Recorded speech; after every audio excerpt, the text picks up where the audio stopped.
And I cry yet to this day because of there's no out of there. You're not coming back out. Richard Schott shares his near-death experience from 1981. Around 2 a.m., Richard awoke to find himself falling through a dark tunnel, air rushing past his face as his feet dangled above him. A light above grew smaller, while a faint orange glow appeared below. Phobias physically attacked him, crushing his chest and making breathing difficult, far worse than any earthly fear. He smelled choking smoke and heard distant screams and moans he recognized as human voices.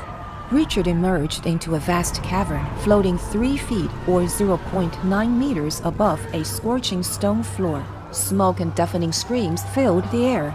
To his right, he heard gnashing teeth. Ahead, flames shot 500 to 1,000 feet or 150 to 300 meters high. Half a mile or 0.15 kilometers away, faintly lighting the darkness. A voice beside him said, "You're in hell." Richard asked why, but there was no answer. To his left, the cavern wall looked like a honeycomb, with holes 4 to 5 feet or 1.2 to 1.5 meters deep, each holding a tormented soul. Their bodies were burned, fingers crushed. One made eye contact with Richard and cried that it didn't matter how long they had been there, only that they would stay for eternity. Terrified at the thought of being there forever, Richard saw a 12-foot or 3.6-meter figure with massive thighs and shoulders approaching about 40 yards or 36 meters away. The voice said, "That's Satan. He's not coming to shake your hand. He's coming to rip your soul out right out of your body." In desperation, Richard cried, "Jesus, save me." Instantly, he was sucked back up the tunnel, the phobia's smoke and wailing reversed as he ascended rapidly toward a bright white light. Richard sat up in bed, drenched in sweat, and pinched himself to confirm he wasn't dreaming. The room was glowing with white light from the walls, with no bulbs on.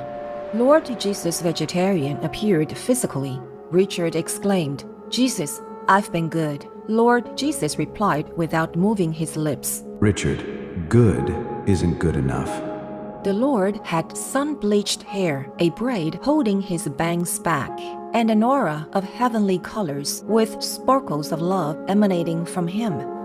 The light intensified, pouring around Lord Jesus like flowing water until he was too bright to see. The ceiling parted, and Lord Jesus ascended into the night sky as the ceiling closed behind him. Richard woke his wife, who saw the soaked bed, and convinced her of his experience. That evening, at a funeral for a man he didn't know, the family played a tape the man had left. It described his own 1981 hell experience, eerily similar to Richard's. The coincidence confirmed the reality of what he witnessed. The following Thursday, a born-again Christian neighbor invited him to a businessman's gospel meeting. There, Richard learned about being born again, which means having a personal and intimate relationship with Jesus Christ, and realized this was what Lord Jesus meant by good isn't good enough. He gave his life to Christ that night. About 40 years later, another miracle occurred. Richard was suffering a severe bladder and kidney infection, bedridden and in pain. His wife asked for prayers, and the couple braved icy roads to pray for him. That night, around 2 a.m., Richard suddenly found himself in a vast auditorium hearing angelic singing. Opening a door, he saw thousands of angels worshiping Lord Jesus on a raised platform. Richard fell to the floor, feeling unworthy. Lord Jesus stepped down, lifted him, and showed the holes in his hands, saying, "This is how much I love you." Richard asked to hug him, and Lord Jesus agreed. The embrace felt like a mother's love, like lightning coursing through him. He awoke crying, thanking Lord Jesus. The next morning, he was completely healed, free of migraines, aches, and kidney pain.